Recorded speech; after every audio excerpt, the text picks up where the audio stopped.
যেভাবে বিজেপি শুরু করেছিল যে ভেবে এখন কিন্তু সেটা বুমেরাং হয়ে যাচ্ছে। তার কারণটা হচ্ছে যে বিজেপি কী ভেবেছিল, বিজেপির একটা শর্ট টার্ম গোল আর একটা লং টার্ম গোল, দু রকমের গোল আছে। একটা শর্ট টার্ম গোল হচ্ছে যে যদি ভোটার তালিকা থেকে 90 লক্ষ একটা টার্গেট রয়েছে যাদের ভোটারের বাদ দিয়ে দেওয়া হবে। আচ্ছা, যদি 10 কোটি 9 কোটি ভোটার হয়, তাতে যদি 90 লাখ মানে 1 লাখেরও কম যদি বাদ যায়, তাহলেও তো মানে 8 লক্ষ ভোটার থাকছে। এখন সেই 8 লক্ষ ভোটার কি বিজেপির পাবে, আর এই 90 লক্ষ ভোটারই কি শুধু মমতার ছিল? সুতরাং আমার মনে হচ্ছে এটা খুব অতি সরলীকরণ একটা ব্যাপার। এবং মমতা বিহারে কিন্তু নীতিশ কুমার মুখ্যমন্ত্রী, তিনি জেডিইউ বিজেপি ক্ষমতায়। সুতরাং সেখানে এসআইআর চালু করতে গেলে রাজ্য সরকারটাই তো তাদের হাতে রয়েছে। রাজ্য সরকারকে সঙ্গে না নিয়ে নির্বাচন কমিশন, আমাদের সাংবিধানিক যে রাষ্ট্রযন্ত্রের যে ব্যবস্থাটা, ফেডারেল স্ট্রাকচার, সেখানে কিন্তু রাজ্য সরকারকে সম্পূর্ণ বিরোধিতা থাকলে এসআইআরকে কার্যকর করা, মানে এভাবে আর কি যেটা বিজেপি করতে চাইছে, ওরা নির্ভর করছে এখানে যে ইলেকটোরাল অফিসার আছে আমাদের মিস্টার আগরওয়াল, ওনার ওপরে নির্ভর করে এটাকে বাদ দেওয়ার চেষ্টা করছে। কিন্তু মমতা বন্দ্যোপাধ্যায় কিন্তু রাহুল গান্ধী নয়। আমি সবসময় কথাটা বলি যে Rahul Gandhi can be a good soul, good human being, কিন্তু রাহুল গান্ধী যেদিন বিহারে নির্বাচন কমিশনের প্রেস কনফারেন্স, আমি অবাক হয়ে গেলাম, সেদিন তিনি বিদেশে ছিলেন। তুমি ভোট চুরি নিয়ে সবথেকে বেশি সোচ্চার, অথচ তুমি বিহারে ভোট চুরি নিয়ে প্রেস কনফারেন্স না করে দিল্লিতে, বিভিন্ন অন্য রাজ্য, স্টেট ক্যাপিটালে। এবং কেন, আমি কংগ্রেসের এক নেতাকে জিজ্ঞেস করেছিলাম যে তুমি তো একদম ইন্টেন্সিভ রিভিশনের বিরোধিতা করছো, তাহলে ইন্টেন্সিভ ক্যাম্পেনটা বাবু তুমি বিহারে করো ভোটের সময়। বলে না, বিহারে কংগ্রেসের সেরকম স্ট্রেংথ নেই, সে কারণে যেখানে স্ট্রেংথ আছে, মানে কেরালায় গিয়ে রাহুল গান্ধী বিহারের ভোটের সময় ভোট চুরি নিয়ে বলছে। আরে বাবা, মমতার যদি স্ট্রেংথ নাও থাকে, সেই জায়গাটাতেও সে যাবে আইডিওলজিক্যালি যে ইস্যুটাতে করতে হবে। এই যে আমি বলি লাগিয়ে রহ মুন্না ভাই, একটা অদ্ভুত মানসিকতা আছে। সেটা হচ্ছে যে মমতা বন্দ্যোপাধ্যায় মুখ্যমন্ত্রী, তারা ক্ষমতায় রয়েছে, তারা বিরোধিতা করছে।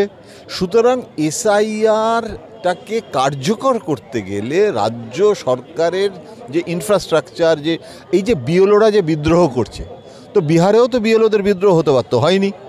তাহলে এখানে বিএলওদের এই যে বিদ্রোহটা, এই যে এক একটা করে, মানে আমি 31 অক্টোবর থেকে এখনও পর্যন্ত বোধহয় 30খানা চিঠি মমতা বন্দ্যোপাধ্যায় লিখে দিয়েছে।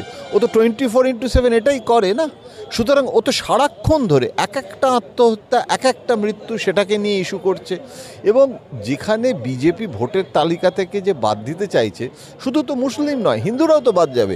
এবং জিতেছে 77 জন বিজেপির যে এমএলএ, সেটা তো কুচবিহার থেকে বনগাঁ, এই জায়গাগুলোতে যদি এখন সীমান্তবর্তী রাজ্য বাদ যায়, তাহলে শুধু মুসলিম অনুপ্রবেশকারীরা বাদ যাবে, আর বিজেপির ভোটাররাও তো বাদ যাবে।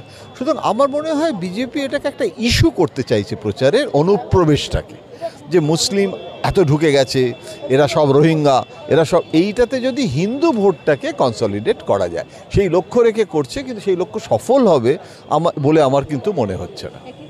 সামনে 2026 বিধানসভা ভোট আর কয়েকটা মাসের প্রায় অপেক্ষা, কীভাবে দেখছেন এই যে বিহারে যে এত ভোটে জয়ী হলো, আমরা দেখলাম এনডিও-জিপি এবং বিজেপি, এবং নীতিশ কুমারের যে দল, তারাও একটা বিশাল অঙ্কের ভোট পেয়ে জিতে।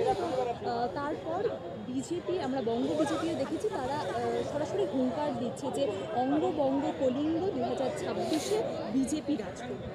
দেখো, বিজেপির তো অনেক দিনের লক্ষ্য পশ্চিমবঙ্গ দখল করা। আমাকে অটল বিহারী বাজপেয়ী বলেছিলেন একবার, দুঃখ করে, মানে আমি ইন্টারভিউ করছিলাম, বলেছিল যে কলকাতাতেই আসছিলেন, আমরা একসঙ্গেই আসছিলাম কালকা মেলে, সেখানে তখন অটল বিহারী বাজপেয়ী বলেছিলেন যে আমি শ্যামাপ্রসাদ মুখার্জির সেক্রেটারি ছিলাম। শ্যামাপ্রসাদ মুখার্জি জনসংঘের প্রতিষ্ঠাতা, বাঙালি, অথচ সেই বাংলাতেই আমরা কিছু করতে পারলাম না, আমরা হিন্দু বলয়ের পার্টি হয়ে গেলাম।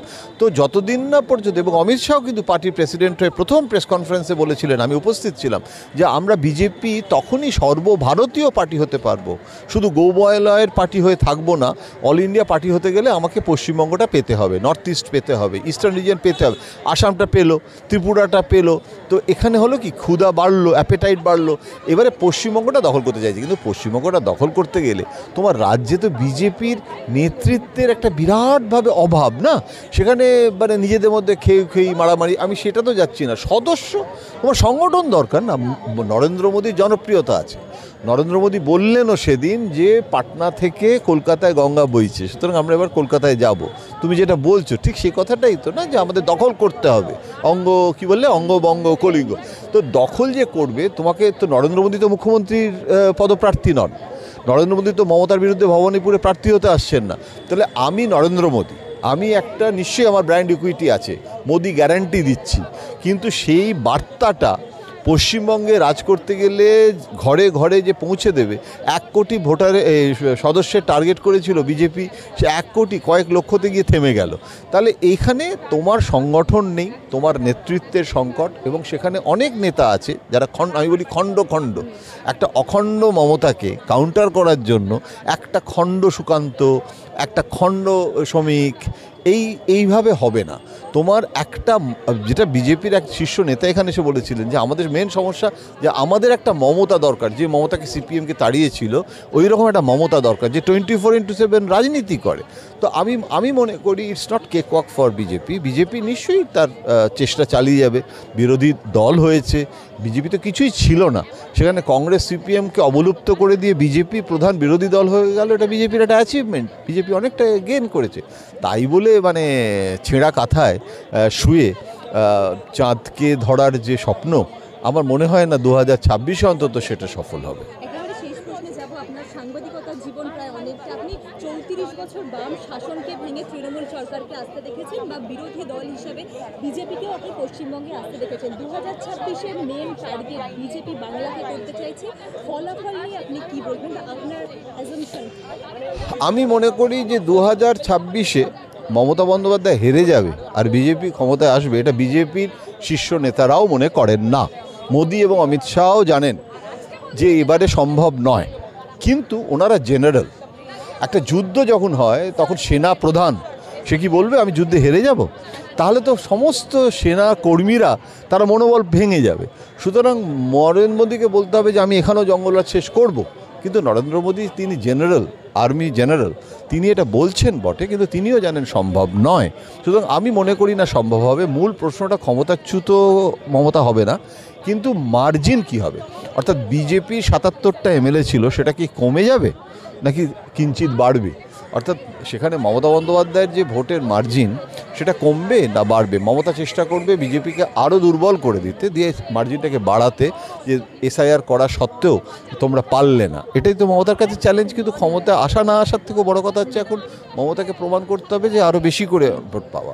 আর বিজেপির কাছে এখন লক্ষ্য, ভেতরের লক্ষ্য যে 77 ছিল ওটাকে অন্তত 100 যদি আমরা ক্রস করতে পারি, কারণ বিজেপির কিন্তু ভোট ব্যাঙ্কটা বাড়ছে শতকরা, আর ধাপে ধাপে বিজেপির 2টো কাউন্সিলর জিতেছিল, কেউ ছিল না, সেখান থেকে বিজেপির গ্রোথ হয়েছে। সুতরাং এবারে 2026-এ বিজেপি পরাস্ত হয়ে গেল, মমতা বন্দ্যোপাধ্যায়কে বিজেপি মমতাকে পরাস্ত করতে পারলো, আমার মনে হয় সেটা নয়। কিন্তু বিজেপি চাইবে যাতে আর কি দুর্বল না হয়ে যায়, যেটা স্ট্রেংথ আছে তার থেকে আরও বাড়াতে, আর মমতা চাইবে যে সেই স্ট্রেংথটাকে আরও কী করে কমাতে হবে। নিশ্চয়ই হবে, নিশ্চয়ই হবে। কিন্তু আরেকটা মজার জিনিস, যেটা বিজেপি প্রথমে হিন্দুত্ব দিয়ে শুরু করেছিল, এখন কিন্তু বিজেপি বুঝতে পারছে যে এখানে জয় শ্রীরাম দিয়ে ভোটটা হবে না, এসআইআরে চলে এসেছে। কারণ এসআইআর মানে অনুপ্রবেশ, তার ফলে হিন্দুত্ব, কাশ্মীর, যেগুলো অন্য জায়গায় বিহার উত্তরপ্রদেশে ইস্যু হয়, এখানে সেই ইস্যুতে যাচ্ছে না। আর মমতা বন্দ্যোপাধ্যায়ের পপুলিজম এখনও তো অনেক বাকি আছে ভোটের আসতে, আরও কী কী ঘোষণা করবে সেটার জন্যও তো বিজেপি নেতারা বুঝতে পারছেন না। নীতিশ কুমার যদি 10,000 টাকা ঘোষণা করতে পারে, তাহলে মমতা করলে তো দোষ বলা যাবে না।